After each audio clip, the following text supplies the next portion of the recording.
Yo, Jason Eubanks and hihbowling.com back with another bar review. Hashtag hit it harder. Today I'm at Glenfair Lanes in Phoenix, Arizona. I didn't start here, but this is where I ended up. The first few shots you're going to see me at Bowlero Mesa in Mesa, Arizona. Had to come here to finish the review unless you wanted a cosmic ball review. It is the last day of 2019. It is New Year's Eve, so in 2020, couple things before we get started. The term house shot, thinking that a house shot is easy because it's called a house shot. Let's stop that toxicity. Because it's a house shot doesn't make it easy.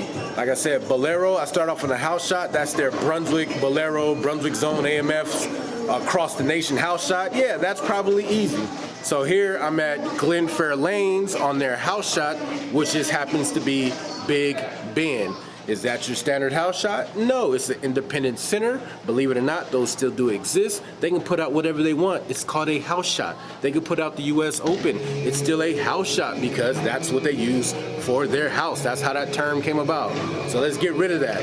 Second thing, if bowling balls came with no names and no labels, people would stop comparing and complaining because you wouldn't know what a ball did. It's just all about matching up with what's out there. So as you're going to see,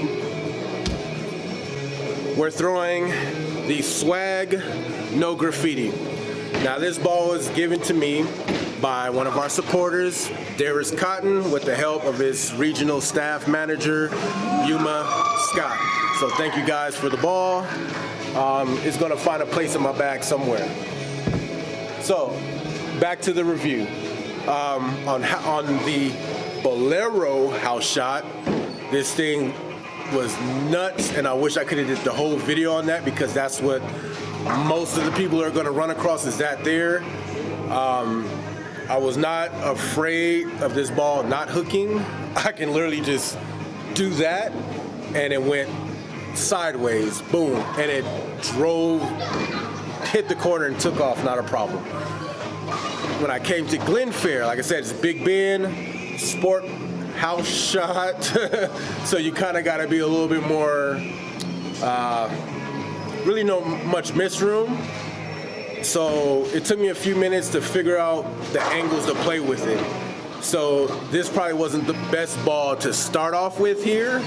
I threw my Hypercell fuse in my phase 3 also. It's the same Hypercell fuse that I've been throwing since the review in 2018.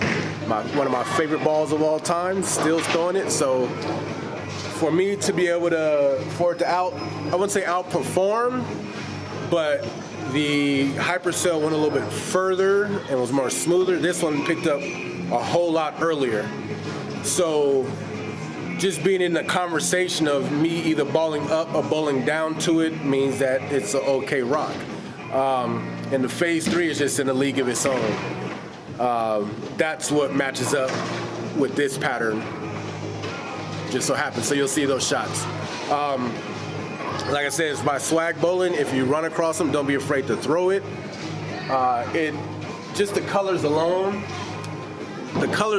This is one of the prettier balls I've seen. Makes me want this ball to succeed.